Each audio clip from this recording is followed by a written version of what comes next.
பொதுவாகவே பார்த்தோன்னா, ஒருத்தர் ரொம்பவே சொத்துக்கள வாங்குறாரு. பார்த்தோன்னா, அவங்க சொத்துக்கள வாங்கி குவிக்கிறாங்க அப்படின்னா, ஒன்று அம்மா, இல்ல மனைவி, இல்ல பிள்ளைகள் அப்படின்னு. ஆனா, இங்கே ஒருத்தர் தன்னுடைய நண்பரின் பெயரில சொத்தை வாங்கி குவிச்சிருக்கிறாரு. 40 வருடங்களாக புதைந்து கிடந்த விஜயகாந்த் அவர்களுடைய நட்பை பற்றி தான் நம்ம பார்க்க போறோம். ஒருவர் இருக்கும்போது அவருடைய அருமை தெரியாது அப்படின்னு சொல்லுவாங்க. அது எந்த அளவுக்கு உண்மையானது அப்படின்றது விஜயகாந்த் அவர்களுடைய மறைவுக்கு பின்னாடி ரொம்பவே உணர்ந்துட்டோம்னு சொல்லலாம். தற்போது எங்கு திரும்பினாலும் விஜயகாந்த் அவர்களுடைய புராணம். மக்களுக்காக ஒவ்வொரு முறையும் குரல் கொடுத்து பேசிய கருத்துக்கள் அனைத்தும் வீடியோக்கள் மூலம் பார்க்க முடிகிறது.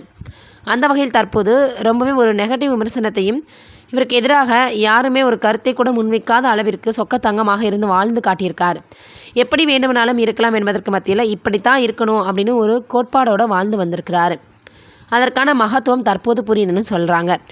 இப்படி இவரை பற்றி நல்ல விஷயங்கள் சொல்லிக்கொண்டே போகலாம்.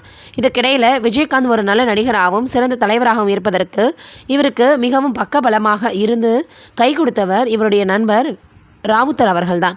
இவர்கள் இருவரும் இணைப்பிரியாத நண்பர்கள் அப்படின்னு எல்லோருக்குமே தெரியும் தான். இவர்கள் இருவருடன் சேர்ந்து இன்னொரு நண்பரும் இருந்திருக்கிறார். அதுவும் 40 வருட காலமாக நண்பராக 3 பேரும் பயணம் செஞ்சுருக்காங்க. அவர் யார் அப்படின்னா, தினமணியில் ரிப்போர்ட்டர் சிங்காரவேலு அவர்கள் தான் விஜயகாந்த் அவர்களினுடைய நெருங்கிய நண்பர். ரொம்பவே பார்த்தோன்னா, விஜயகாந்த் அவர்களுடைய வளர்ச்சிக்கு காரணமே இவர்தான்னு சொல்லக்கூடிய அளவுக்கு நட்பு ரீதியாக பக்கபலமாக இருந்திருக்கார். அதனால் விஜயகாந்த் இவரை குடும்பத்தில் ஒருவராக பார்த்து வந்திருக்கிறார். அதுவும் அந்த அளவிற்கு என்றால், விஜயகாந்த் அவர்கள் தற்போது காவிரி தெருவில் இருக்கும் சொத்துக்கள் ஆரம்பத்தில் இவருடைய நண்பர் சிங்காரவேலு பேரில் தான் இருந்திருக்குதான். அந்த அளவிற்கு நண்பர் மேல் இருந்த நம்பிக்கையில் சொத்துக்கள் அனைத்தையும் சிங்காரவேலு பெயரில் வாங்கி குவிச்சிருக்கிறார். அந்த நேரத்தில் விஜயகாந்த், இப்ராஹிம் ராவுத்தர் மற்றும் சிங்காரவேலு மூவருமே நட்பிற்கு இலக்கணமாக உயிராக இருந்திருக்கிறாங்க. இப்போ இந்த விஷயம் சமூக வலைதளங்களில் ரொம்பவே வைரலாக பரவி வந்துட்டுருக்கு.